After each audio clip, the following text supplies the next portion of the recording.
Part 2, Karma. Wealthy students at school showed odd behaviors toward poor scholarship kids.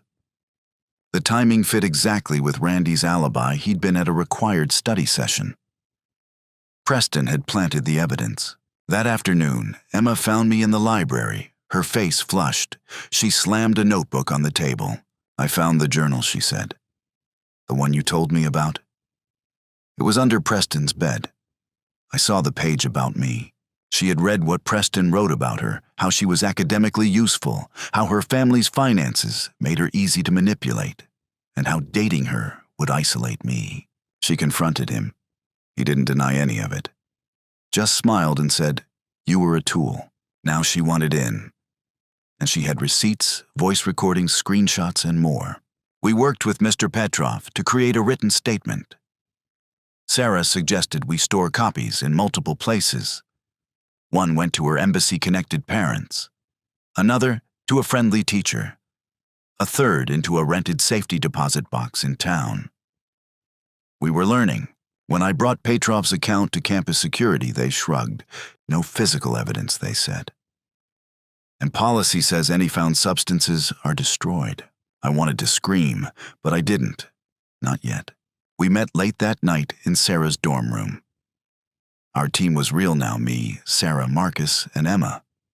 We had a strategy. We had evidence. We were more than just a few angry students. I kept digging. Found another scholarship student who had transferred the year before. A Vietnamese kid named Liem. Same story, isolated, accused, vanished.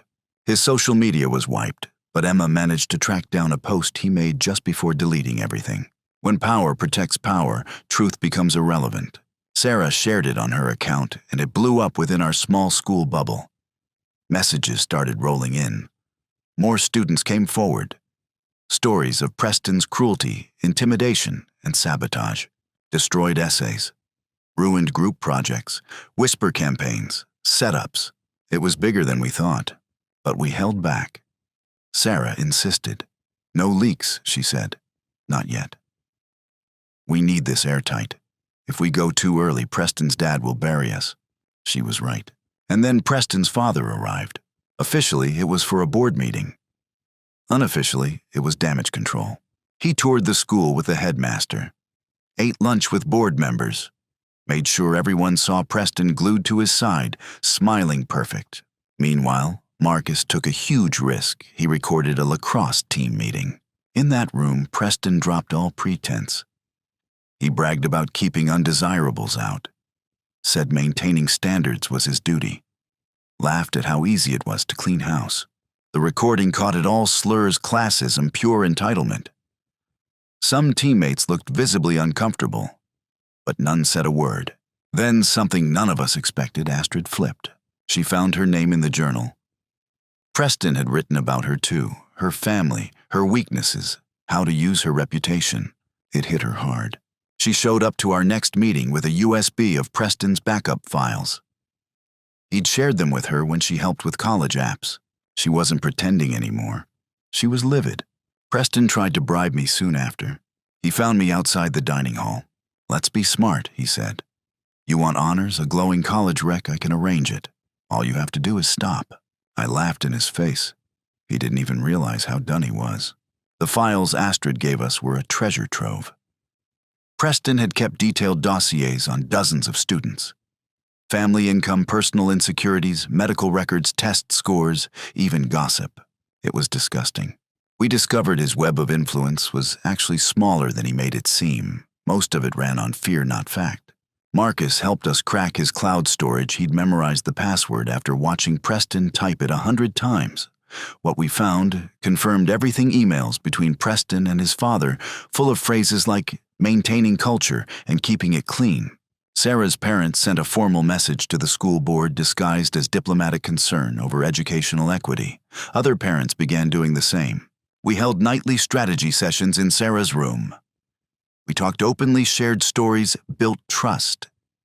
For the first time, we weren't afraid to be seen together. We had rules: no blackmail, no collateral damage, only use proof of actual wrongdoing. We weren't going to become him. Preston began unraveling. He snapped during gym when someone mentioned Randy's name. He got what he deserved, he muttered. 5 students heard it. Word spread fast. 2 legacy students came forward as witnesses. Said they'd seen Preston outside Randy's room that night. They admitted they were scared to speak up, but they couldn't live with it anymore. His lacrosse team started to fall apart. Marcus's recording made its way through the team. Some members started distancing themselves. Even the teachers began waking up. Patterns they'd ignored suddenly made sense. Too many scholarship students had left quietly under suspicious circumstances. Sarah got us connected to an education watchdog who tracked elite school abuse cases. They confirmed this wasn't just one school, but ours was one of the worst. Preston made his next mistake during lunch. Someone asked about Randy. He stood up and shouted, "My father expects me to protect tradition." Everyone heard. He wasn't hiding it anymore. He was just loud about it now. Some teachers started documenting everything. They couldn't speak out, not yet, but they were quietly building their own files. Mr. Dubois, the French teacher, was especially determined. He'd taught both Randy and the Vietnamese student. He started asking questions at faculty meetings. Even service staff joined in. Petrov told us stories. So did the cafeteria team, the cleaners, the groundskeepers. Preston had humiliated them for years. Emma's final surprise came a week later. She'd been recording her conversations with Preston ever since finding the journal. She had audio of him saying awful things about students, about teachers, even about his own friends. She edited the clips into a devastating compilation. We stored everything encrypted, redundant, and ready. Preston's armor had cracked. And now everyone could see the truth. The headmaster's secretary reached out to us quietly. She'd overheard Preston's father in a closed-door meeting, pressuring the headmaster to shut everything down. His words weren't subtle. "If this gets out, your job won't survive it." She couldn't record the conversation, but she wrote it all down afterward, names, threats, timing. We added her notes to our growing file. Then came Parents' Weekend. Everything changed. Dozens of families, already hearing whispers from their kids, finally got the full picture. Sarah's speech to the Parents' Committee didn't name Preston, but it laid out every pattern, the targeting, the expulsions, the intimidation. She spoke clearly, calmly, and backed up every claim with evidence. One parent stood up mid-meeting and said, "This isn't a school. It's a machine built to protect the powerful." It was no longer just about us. It was about all the kids who'd been broken and pushed out before. Preston's mom arrived the next morning. We never expected her to be the one to snap. But she did. She confronted her husband in the headmaster's office. Her voice carried through the door. She threatened to go public to expose everything if they didn't stop protecting Preston. She'd read the journal. She'd seen the files. And she was horrified. The board couldn't ignore it anymore.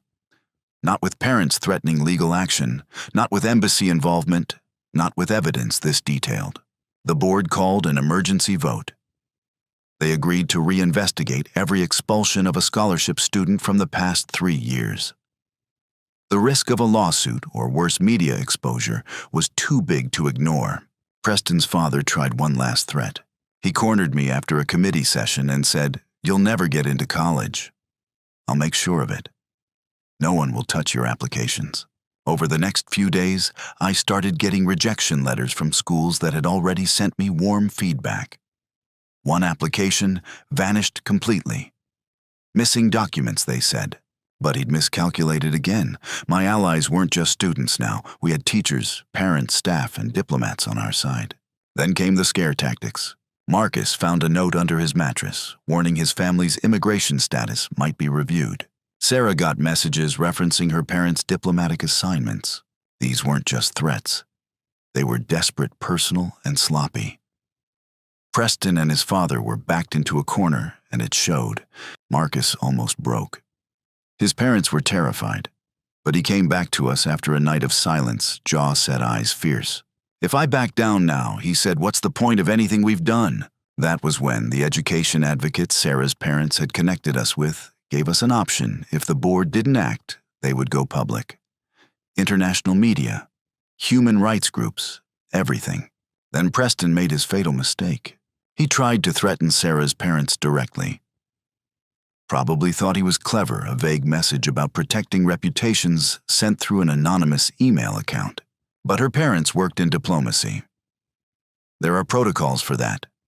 Mandatory reporting procedures kicked in, and suddenly the Swiss Education Ministry got involved. This was out of his family's hands now.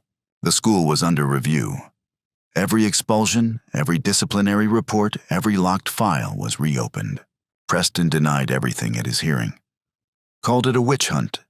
Said we'd framed him out of jealousy, but the security footage of him planting contraband in my room said otherwise.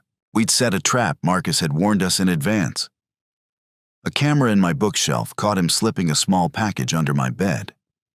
Campus security couldn't spin that one. Even his lawyer looked exhausted. Then came the emails. Preston's father had written board members about preserving school culture, about removing students who didn't fit. He hadn't just supported Preston, he'd encouraged him. The board read every word. They went pale. Astrid handed over the final blow, Preston's journal. The real one, handwritten and full of detailed plans, names, and methods. Not even Preston could deny it was his. The board faced a choice: go to court and risk exposure or negotiate. We made our demands clear. Randy reinstated immediately, full scholarship restored. Public apologies issued to all affected students. Disciplinary records wiped. Preston expelled, no return. Structural reforms, anonymous reporting systems, proper oversight investigation policies. They agreed to everything. Preston's family accepted the deal. Quietly, with no fanfare. Their lawyers signed off. Anything to avoid public scandal. Preston's last move was almost sad. He called a final meeting with me. Said I'd destroyed his future. That I'd manipulated everything. Said I was no better than him. But the room was full of witnesses. No one was buying it. Even his closest friends had drifted away.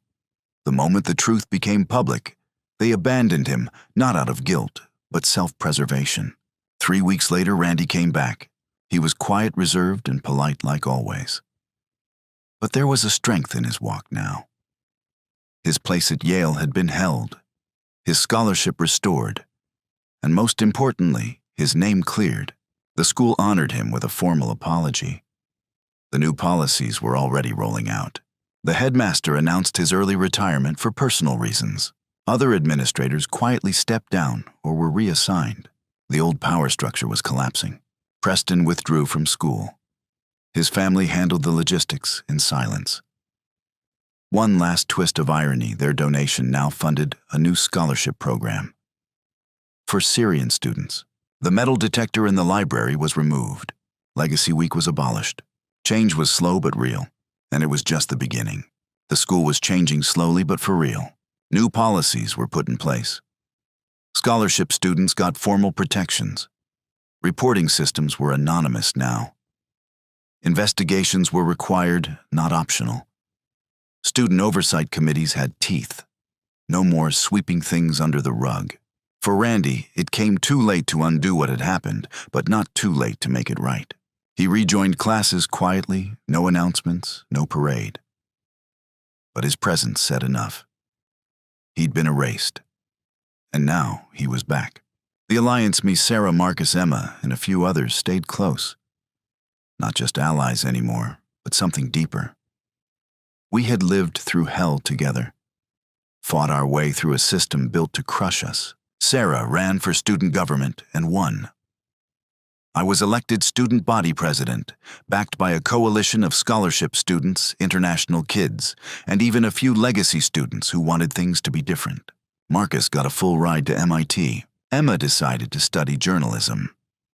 She said if exposing the truth felt this good, she wanted to do it for the rest of her life. Mr. Petrov, the janitor who risked everything to speak up, was honored in a quiet ceremony. For the first time in years, the staff felt like they could speak without fear. Even the service workers, cafeteria staff, cleaners, groundskeepers started pushing back on unfair treatment. They had stories too. And now they knew people would listen. Preston's younger brother surprisingly asked me for help with his math work. I agreed. He was nothing like his brother, quiet, awkward, scared. I saw a kid trying to survive in a family that demanded perfection at any cost. I didn't want him to become another Preston. So I helped. The old power structure had shattered, but not without damage. There were students we couldn't reach in time. Stories we'd never fully uncover. Preston's cruelty had left scars, but we'd stopped the cycle. Preston's core supporters faded into the background. Some tried to rewrite history, claiming they'd always had doubts. The speed of their retreat was almost funny, but also sad. Loyalty built on fear crumbles fast. Parents' weekend came again, and this time it looked different. Families asked real questions.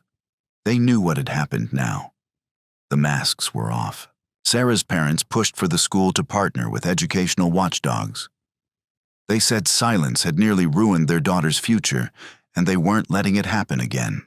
Randy's host family in town offered a letter of character. They said he'd been respectful, responsible, and always home before curfew. Their voices carried weight. They were local. They knew what fairness looked like. The board called another meeting. This time we presented a full dossier, names, dates, audio files, witness statements, everything. Sarah led the presentation. Calm, precise, devastating. No one could deny what had happened. The board approved every reform we proposed. Not out of kindness, but because the truth had made denial impossible. Then something unexpected. Preston's mother made a donation. Anonymously. The funds went toward Randy's sister's medical care. We all knew where the money came from. No one said it aloud, but everyone felt it. At graduation, Randy gave the salutatorian speech. He didn't talk about revenge or bitterness. He talked about resilience, about justice, about what happens when people stop being afraid and start standing together. The room was silent. Even the headmaster, the new one, looked shaken. I walked the stage with my diploma in hand, thinking back to the scared, angry 13-year-old who showed up here with nothing but a broken past. And to Randy, who'd pulled that fire alarm and saved me from being burned just to spare someone else pain. We had both survived something ugly, and we'd come out stronger. This school had tried to erase us. Instead, it forged us. Preston never faced criminal charges. His family paid out settlements quietly. His name vanished from alumni newsletters. But the truth was known. No one forgot. His family still donated to the school, but they no longer called the shots. The board had learned its lesson. Protecting abusers came with a cost. The most satisfying moment wasn't anything public. It came in a quiet conversation with Randy after graduation. He turned to me and said, "Thank you for fighting for me." I looked him in the eye and said, "You pulled the alarm first." That was it. That was the moment. Because that night in the basement, the moment Preston almost branded me, wasn't just the start of my fight. It was the beginning of something none of us could have seen coming. We learned that power only works if people let it. We learned that fear only wins when it's kept in the dark. And we learned that justice starts with one person saying no more. That was the real education. And that's what stayed with us long after the diplomas were handed out. Thank you for listening to today's stories. If you enjoyed listening, please like and subscribe if you haven't done so already. Also, leave a comment below to share your thoughts on what happened. Take care.